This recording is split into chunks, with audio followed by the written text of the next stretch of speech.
మంత్రి నారా లోకేష్ రాజీనామా చేయాలి అని వైసీపీ నాయకులు ఎందుకు డిమాండ్ చేస్తున్నారు? ఒక్కసారి సోషల్ మీడియాలో వైరల్ అవుతున్న వీడియో చూసిన తర్వాత మళ్ళీ మనం దీనిపై విశ్లేషించుకుందాం. కొత్తగా బలవించిన అంశం ఏంటి? ఇప్పుడు అది ఏ స్థాయికి వెళ్ళిందంటే ఇంతకు ముందు లేని ఒక డిమాండ్. మంత్రి విద్యాశాఖ మంత్రి లోకేష్ గారు రాజీనామా చేయాలి, దీని మీద సిబిఐ ఎంక్వైరీ వేయాలి. ఏం జరుగుతోంది? ఇంకా ఈ డిఎస్సీని పట్టుకుని వీళ్ళు అదేదో బేతాళ కదా అంటారు కదా, అట్లా దీన్ని వదిలిపెట్టేటట్టు కనిపించట్లేదు. ఆ ఫస్ట్ ఉమెన్ నేనే సార్. అలా నాకు కాల్ లెటర్ వచ్చింది సార్. ఫస్ట్ డేనే వెరిఫికేషన్ కి కాల్ లెటర్ పంపించారు సార్. సక్సెస్ఫుల్లీ 28 నా సర్టిఫికేట్ వెరిఫికేషన్ కూడా కంప్లీట్ చేసుకున్నా సార్. ఎక్కడ రిజెక్షన్ లేదు సార్. కానీ సెలక్షన్ లిస్ట్ చూస్తానే నా నేమ్ లేదు సార్. లాస్ట్ కి నీ అదే వాళ్ళందరూ వచ్చేసారమ్మా, నీకు ఇంకా ఎలిజిబుల్ లేదు, సో నువ్వు ఎలిజిబుల్ కాదు అని చెప్పేశారు సార్.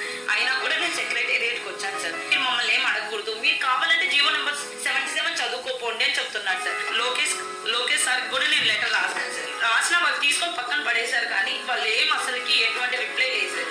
తర్వాత గ్రీవెన్స్ కి అప్లై చేశారు సార్. గ్రీవెన్స్ కి అప్లై చేస్తే వాళ్ళు కూడా సేమ్ సార్, మేము ఇవ్వటం లేదు, మీరు ఏం చేసుకుంటారో చేసుకోండి అని చెప్పారు సార్. మాకు ఇలా న్యాయం చేయాలనుకుంటున్నాం. అలాంటప్పుడు మేము ఇష్టపడి వెరిఫికేషన్ పిలవకూడదు సార్. మమ్మల్ని అక్కడే ఆగిపోయి 3 months బయటికి రాలేకపోయాం సార్. అసలు చాలా సఫర్ అయ్యారు సార్. నాతో పాటు మా పేరెంట్స్ కూడా సఫర్ అయ్యారు సార్.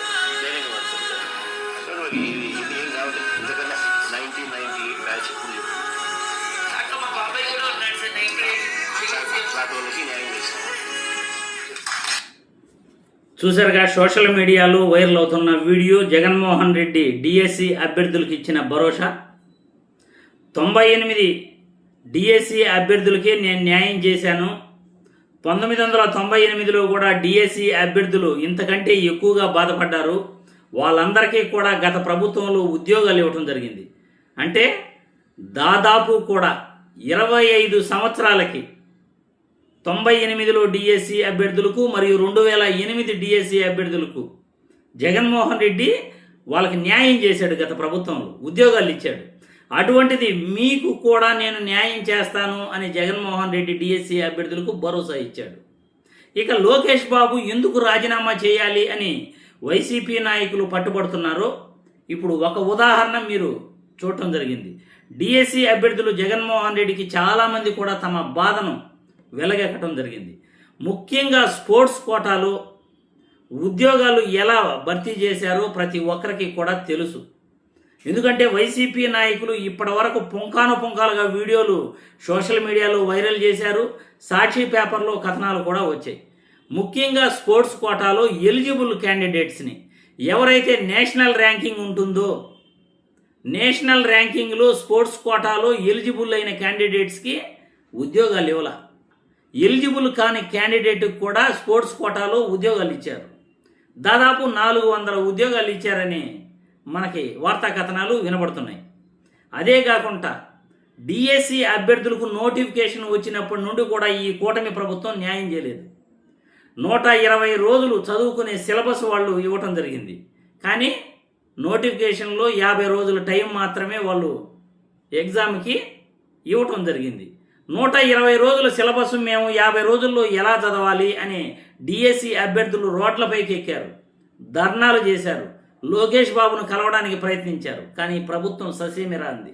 అందుకే మొట్టమొదట డిఎస్సి అభ్యర్థుల అభ్యర్థనను తోసిపుచ్చినందున 3.5 లక్షల మంది విద్యార్థులకు అన్యాయం జరిగినందున, నిరుద్యోగులకు అన్యాయం జరిగినందున లోకేష్ బాబు రాజీనామా చేయాలి అని డిమాండ్ చేస్తున్నారు. హాల్ టికెట్లు ఇచ్చిన తర్వాత ఒక్కొక్క నిరుద్యోగి 4 పోస్టులు కూడా వాళ్ళు అప్లై చేసుకున్నారు. ఒక్కొక్క పోస్టుకు ఒక్కొక్క రోజు వాళ్ళకి టైం అనేది ఉండాలి.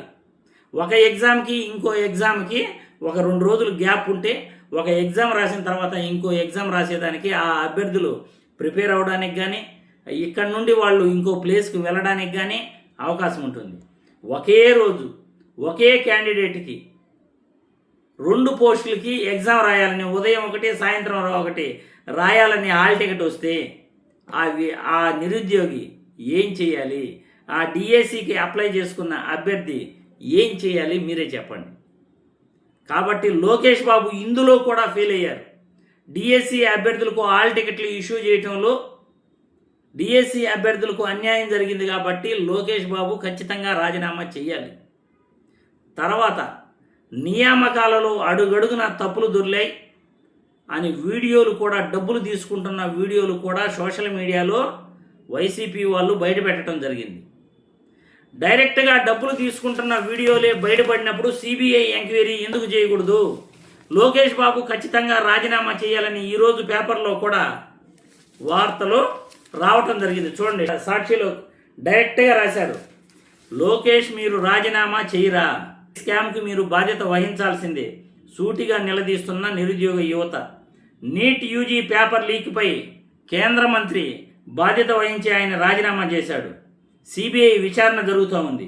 సాక్ష్యాధారాలతో సహా ఏపీ డిఎస్పీ స్కామ్ రుజువైన నైతిక బాధ్యత మీరు ఎందుకు వహించరు? చంద్రబాబు సర్కారు ఎందుకు వహించదు? స్పోర్ట్స్ కోట టీచర్ పోస్టుల బేరసారాల వీడియోలు బట్టబయలైన నిష్పక్షపాత విచారణ ఏది? పథకాలు సాధించిన వారికి కాకుండా కేవలం పాల్గొన్న వారికి మాత్రమే ఉద్యోగాలు. డిఎస్సి 2025 కుంభకోణంలో ఆది నుంచి ఎదురు దాడి. నైతికత, జవాబుదారితనం, బాధ్యత మచ్చుకైనా కనిపించిన వైనం. ప్రధాన తరహాలో మంత్రి లోకేష్ రాజీనామా చేయాల్సిందేనని డిమాండ్. ఏపీ జేఎన్సీ కన్నెర్ర అంటూ సాక్షి మీడియాలో కథనాలు వచ్చాయి. స్పోర్ట్స్ కోటాలో పథకాలు సాధించిన వారికి కాకుండా కేవలం పాల్గొన్న వారికి మాత్రమే ఉద్యోగాలు ఇచ్చారు అనే అభియోగాలు ఉన్నాయి. అందులో వీడియోలు కూడా బయటపడ్డాయి. ఎందుకంటే బేరసారాల వీడియోలు, ఈ పోస్ట్ ఇస్తే నాకు ఎంత ఇస్తావు, నాకు ఉద్యోగం రావాలంటే ఎంత ఇస్తావు అనే బేరసారాల వీడియోలు కూడా బయటపడ్డాయి. కాబట్టి లోకేష్ బాబు రాజీనామా చేయాలని వైసీపీ నాయకులు డిమాండ్ చేస్తున్నారు. మరి మీ అభిప్రాయాలను కామెంట్ల రూపంలో తెలియజేయాల్సిందిగా వీడియో ద్వారా కోరుతున్నాను.